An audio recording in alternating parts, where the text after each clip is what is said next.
Picture this: Scott Moe and Doug Ford walk into a bar. One's ordering champagne to celebrate, the other's flipping tables and screaming about how everything's on fire. And the reason for this absolute chaos? Mark Carney just cut a deal with China that's got Saskatchewan doing backflips while Ontario is having a full-blown meltdown. We're talking tariffs, canola, electric vehicles, and the very real possibility that Donald Trump is about to lose his mind. Welcome back to Canadian Insights, where Canadian politics is basically a reality show that nobody asked for but everyone's watching. Today we're breaking down Carney's China deal, why Scott Moe thinks it's the best thing since sliced bread, why Doug Ford thinks it's a dumpster fire, and why this whole situation might just blow up in everyone's face. Let's get into it. Alright, so Mark Carney, Canada's brand new Prime Minister, just got back from Beijing where he sat down with Chinese President Xi Jinping and hammered out what they're calling a strategic partnership. Fancy words for we're going to trade more stuff and maybe stop threatening each other with tariffs every 5 minutes. The deal does two big things. First, China is promising to significantly lower tariffs on Canadian canola and other agricultural products. That's huge for prairie provinces like Saskatchewan that export tons of canola to China. We're talking billions of dollars in trade that's been getting strangled by sky-high tariffs. Second, Canada agrees to let up to 49,000 Chinese-made electric vehicles into the Canadian market at a marginal tariff rate. Basically, we're opening the door to cheaper Chinese EVs in exchange for China buying more of our crops. Sounds simple enough, right? Well, buckle up, because simple is not a word anyone's using to describe the reaction to this deal. Enter Scott Moe, Premier of Saskatchewan, who is absolutely thrilled about this. And I mean thrilled. He called it a great day for Canadians, said it's going to be a net positive for the economy, and basically couldn't stop gushing about how this opens up opportunities for the next 5, 10, 15 years. And honestly, from his perspective, it makes total sense. Saskatchewan's economy runs on agriculture. Canola is a massive export crop. When China slaps tariffs on canola, Saskatchewan farmers feel it immediately. Their markets shrink, prices drop, and everyone from the farmer to the grain elevator operator to the small-town hardware store feels the pinch. So when Carney comes back with a deal that lowers those tariffs, Moe sees dollar signs and relief for his province. He's not just happy. He's doing a victory lap. He acknowledged there'll be discussions and debates in the coming weeks, but his overall message is clear. This is good for Canada, this is good for Saskatchewan, and we should be celebrating. But then there's Doug Ford, Ontario's Premier. And oh boy, Doug Ford is not celebrating. In fact, Doug Ford thinks this deal is a disaster wrapped in a catastrophe with a side of terrible decisions.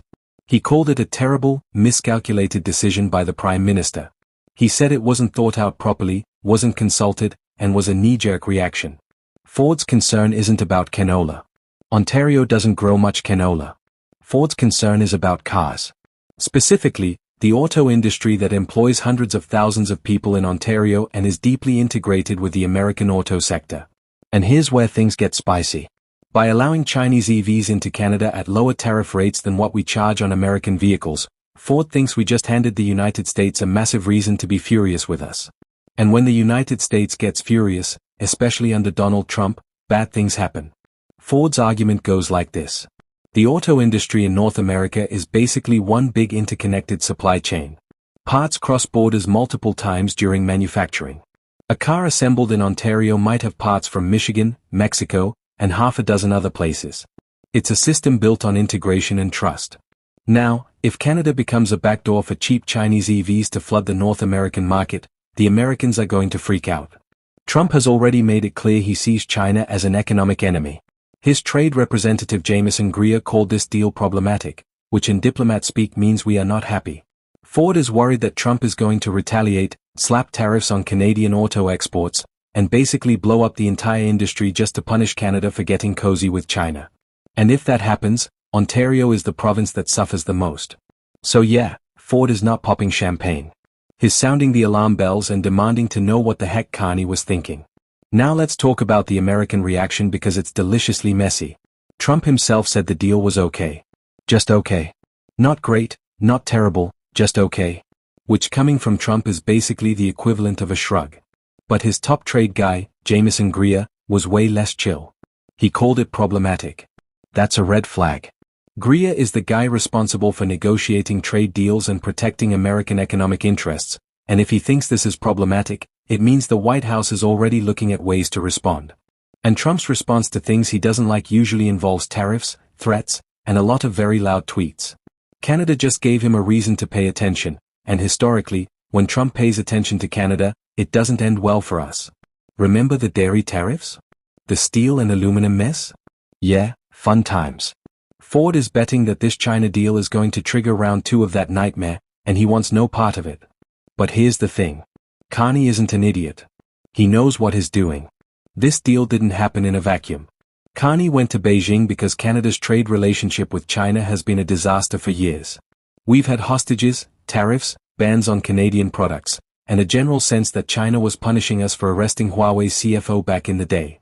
Carney sees this deal as a way to reset that relationship, diversify Canada's trade portfolio, and reduce our dependence on the United States. Because let's be real, depending entirely on the US market is risky, especially when that market is run by someone as unpredictable as Trump. So Carney's strategy is to play nice with China, get some wins for Canadian exporters, and create leverage so we're not completely at the mercy of American trade policy. It's a gamble, but it's not without logic. The thing is, Canada is stuck between 2 economic superpowers who absolutely hate each other.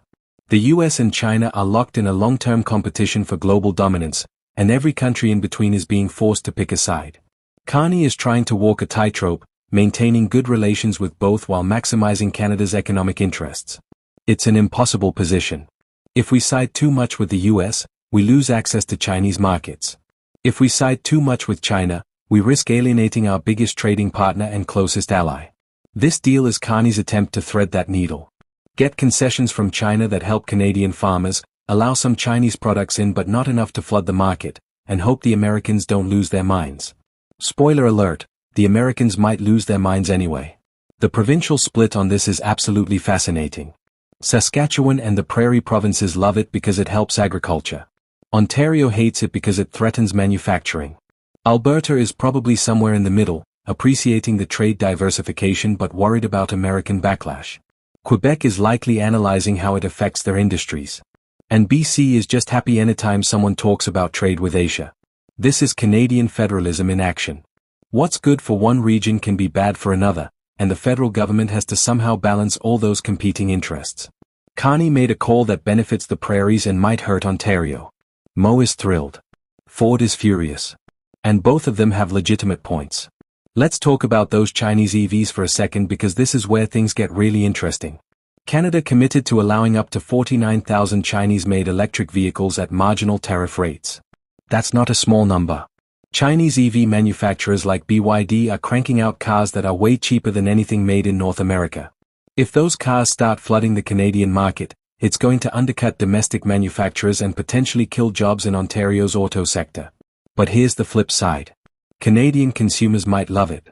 Cheaper EVs mean more people can afford to go electric, which is good for climate goals and good for household budgets. So Carney might be betting that Canadians will appreciate lower prices even if it comes at the cost of some manufacturing jobs. It's a classic trade-off, and there's no easy answer. Ford sees it as a betrayal of Ontario workers. Carney sees it as pragmatism in a changing global economy. The lack of consultation is another huge issue here. Ford said the deal wasn't consulted, and is not wrong to be upset about that. Normally, when the federal government is negotiating a major trade deal that affects provincial industries, they check in with the premiers. They get input, they manage expectations, they build consensus. It doesn't sound like that happened here.